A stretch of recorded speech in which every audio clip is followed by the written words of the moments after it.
Ben ritrovati amici di Radio Chef, rieccoci per una nuova avventura di gusto qui su Radio.0. Siamo pronti a partire e vogliamo partire anche in questo finale del mese con un brindisi all'estate. Oggi parleremo proprio di questo. Quali sono i modi anche che si utilizzano per brindare, come conoscerli, come muoversi un po' nel mondo, ma come sapete il nostro viaggio parte anche dagli eventi nel territorio. Infatti, come ogni settimana con Promoturismo FVG andiamo a scoprire un'altra meta che ci parla proprio di vino. Infatti siamo pronti a partire anche con il 22esimo concorso enologico internazionale Città del Vino e quinto Grappa Award organizzato dall'Associazione Nazionale Città del Vino. Andiamo subito a scoprire di più con un ospite ai nostri microfoni.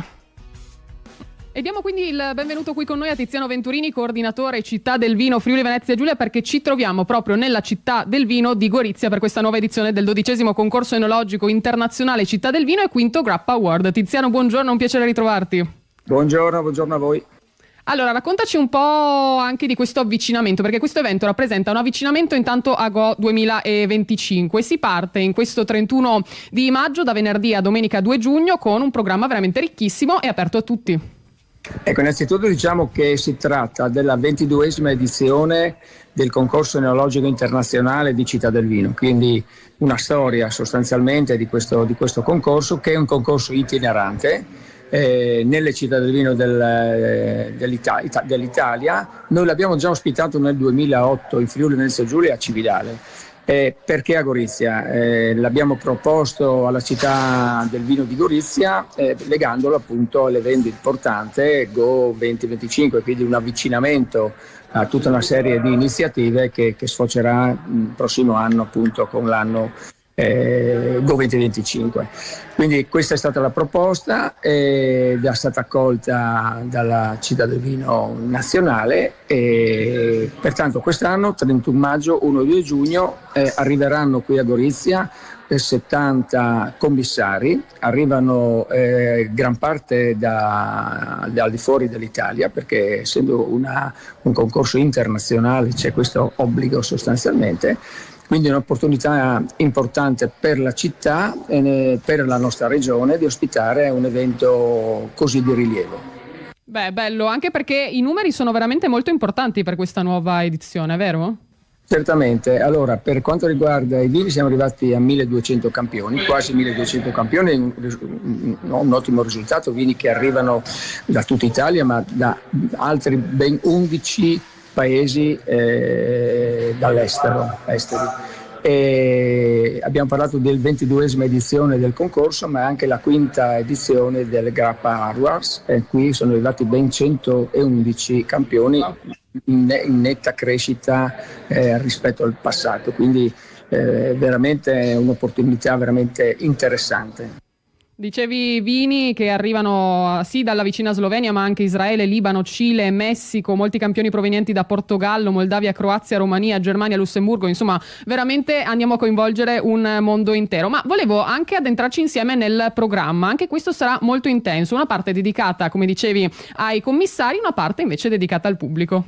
È stato il nostro desiderio qui in Friuli Venezia Giulia quello di aprire questo concorso anche al pubblico. Le commissioni si incontreranno nelle mattinate, nelle 3 mattinate di venerdì, sabato e domenica, mentre nei pomeriggi dalle 17 alle 21, sempre all'UGG qui a Gorizia, si aprirà al pubblico le degustazioni con i vini che sono stati degustati nelle mattinate da parte delle commissioni. Quindi ben circa 400 vini al giorno ed è una ghiotta opportunità per chi ha il piacere di degustare vini che arrivano da tutta Italia ma anche dal resto del mondo. L'ingresso come funziona anche per il pubblico? No, l'ingresso a pagamento con 20 euro, c'è la possibilità di una degustazione illimitata.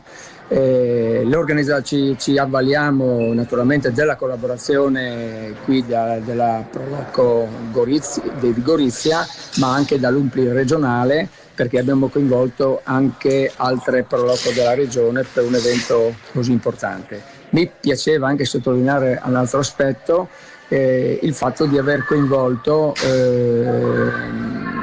parecchio il territorio. Ho parlato di Proloco, ma vorrei dire la mattina in occasione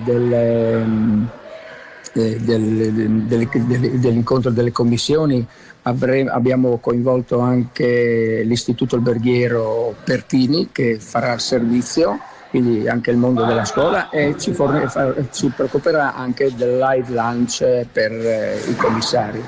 Non solo questo, chiaramente abbiamo coinvolto il mondo vitivinicolo con l'Unidoc, il Collio con le Orientali, quindi abbiamo cercato comunque di coinvolgere le istituzioni e chi vive nel mondo del vino. Una bella squadra. Volevo anche chiudere parlando dell'evento di domenica, perché anche questo pensa al territorio e un po' al vicino confine. Sì, abbiamo pensato anche a un'iniziativa a favore di un progetto che abbiamo pensato, che è quello di piantumare alcune aree che sono state oggetto di incendio nel 2022, sia in territorio italiano sia sloveno, quindi così nello spirito di Go 2025, e pertanto faremo un'asta a scopo chiaramente benefico, in cui la raccolta dei fondi sarà appunto destinata a questa iniziativa. Le piantine ci saranno fornite gratuitamente, e quindi con i soldi che ricaveremo provvederemo alla piantumazione. Quindi nello spirito di Go 2025 abbiamo pensato appunto a questa bellissima iniziativa. Speriamo che ci sia la partecipazione e l'adesione della cittadinanza di Gorizia e non solo. E quindi vi diamo appuntamento questa domenica alle 18 per questa asta benefica, ma comunque nei tutti i pomeriggi di questo 31 maggio e 1 giugno e domenica 2 giugno potrete degustare questi ottimi vini. L'evento, lo ricordiamo, è organizzato ancora una volta dall'Associazione Nazionale Città del Vino, che in Friuli Venezia Giulia vanta anche una grandissima squadra, 39 comuni membri e 6 pro loco regionali, quindi veramente un bellissimo gruppo. Io ringrazio Tiziano Venturini per essere stato con noi, ma ancora un'ultima domanda: con cosa brindiamo a questo punto tra 1186 campioni partecipanti in quest'anno? Direi che brindiamo con un vino nostro, perché nell'accogliere i commissari, poi fra l'altro abbiamo pensato anche di fargli vedere la nostra regione, saremo ad Aquileia, saremo a Gorizia chiaramente, ma anche a Trieste. Direi in questa zona potremmo degustare una buona malvasia o una ribolla gialla. Beh, direi di fare allora un bellissimo brindisi con i vini del territorio. Vi invito ad andare a scoprire di più anche sul sito cittadelvino.it, cittadelvinofvg.it, per naturalmente scoprire tutti gli appuntamenti in programma per questa nuova edizione del concorso internazionale Città del Vino a Gorizia, e continuare a seguire anche i prossimi eventi di questa associazione che ci accompagna a scoprire il meglio del territorio. Naturalmente trovate anche tantissimi percorsi di gusto anche sul sito di promoturismo turismofvg.it. Abbiamo parlato di brindisi e volevo parlare anche un po', come anticipato, dei modi per brindare nel mondo. In Italia usiamo tantissimo cin cin, che è una frase che riproduce proprio il tintinnio dei bicchieri, e affonda le sue radici questa espressione anche in un modo di salutare usato dai marinai e poi utilizzato proprio in tutta Europa. E in Italia si utilizza anche salute, semplicemente per augurare buona salute e benessere ai nostri cari. Spostandoci invece nel Regno Unito, le persone utilizzano il termine cheers quando brindano. Al giorno d'oggi questa frase è molto utilizzata per brindare all'allegria, alla salute dei propri compagni. Il termine cheers è anche un modo per dire grazie, se si vuole poi naturalmente andare a ringraziare qualcuno per aver brindato alla nostra salute. In Germania e in Austria viene utilizzato il termine Prost, che traducendolo proprio letteralmente significa evviva. Utilizzano questa parola proprio per brindare gli amici tedeschi e austriaci, e viene utilizzato però solo in situazioni informali, come quando si è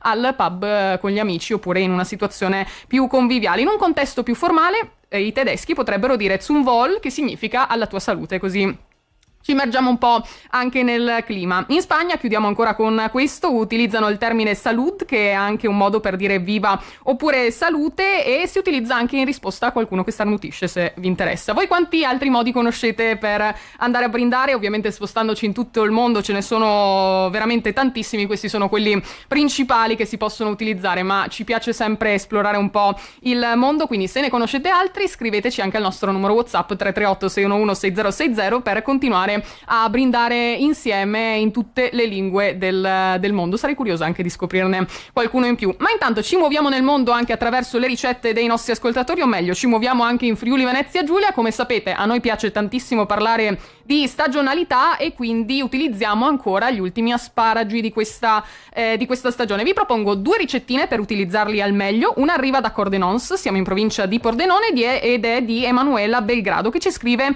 la sua vellutata di asparagi. Dovrete andare a tritare del porro, lessare delle patate e anche gli asparagi, potete farlo direttamente insieme. Aggiungete a questo punto gli asparagi e le patate e cucinate il tutto. Dopo aver lessato li aggiungete nella padella con il porro tritato e cuocete il tutto. A questo punto frullate, aggiungete a piacere un po' di panna, un po' di burro e buon appetito. Una ricetta facilissima per utilizzare proprio degli asparagi, magari se li avete già lì da un po', oppure se volete gustare qualcosa ancora di caldo. Vi dicevo 2 ricette, la seconda arriva da Udine, di Cristina Sittaro, che ci scrive invece la sua frittata con gli asparagi. Sappiamo che sono piatti semplici, ma magari state preparando un pasto così all'ultimo minuto, volete utilizzare gli asparagi e queste sono idee perfette da utilizzare. Come fare quindi un'ottima frittata? Vi serviranno 6 uova, 500 grammi di asparagi, potete sceglierli sia bianchi sia verdi, 2 spicchi d'aglio, sale, pepe e grana padano oppure montasio stagionato. Andate a pulire i vostri asparagi, li tagliate a listarelle, in una padella scaldate gli asparagi, l'aglio e l'olio senza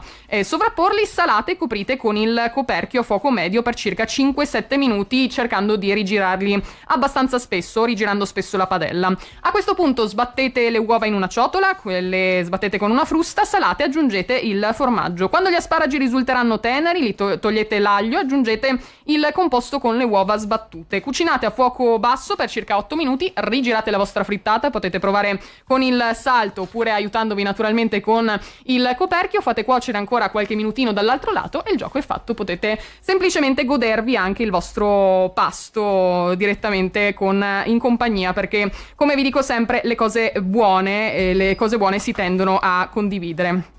Ed è tempo anche di passare invece nella vicina Carinzia. Come vi dicevo, ci piace andare a scoprire anche le avventure nell'oltreconfine e noi ci spostiamo subito con Mein Sonntag a scoprire la Kärtnencard, divertimento di escursione di gioia estiva. L'offerta della Kärtnencard infatti è molto attraente, ci fa venire voglia un sacco di divertimento nelle escursioni, soprattutto quando parliamo di bella stagione. Quindi ci potremmo immergere nel Medioevo nel castello di Hoch Osterwitz, sentire il vento sulle più belle strade panoramiche della Carinzia, oppure rilassarci durante una gita in barca. O perché no, possiamo andare a osservare anche animali impressionanti nello zoo, di questo avevamo parlato anche in un'altra puntata, esplorare i migliori sentieri escursionistici con le ferrovie di montagna, trascorrere ore divertenti in una sala trampolino, esplorare affascinanti gole, oppure esperienze anche momenti di benessere per tutti. Per molti così appassionati la Kärtnencard c'è anche un'app che è diventata un compagno fedele nelle escursioni, con cui avrete la possibilità di informarvi esattamente su tutte le destinazioni delle escursioni, ma anche usare la Kärtnencard in modo digitale. Basta inserire il numero della carta, il PIN e si parte. Potete gestire anche con grande vantaggio, soprattutto per le famiglie, una bella gita. Si può utilizzare, potete scoprire di più direttamente sulla Kärtnencard, direttamente sul sito Kärtnencard, vi faccio spelling, KARERNT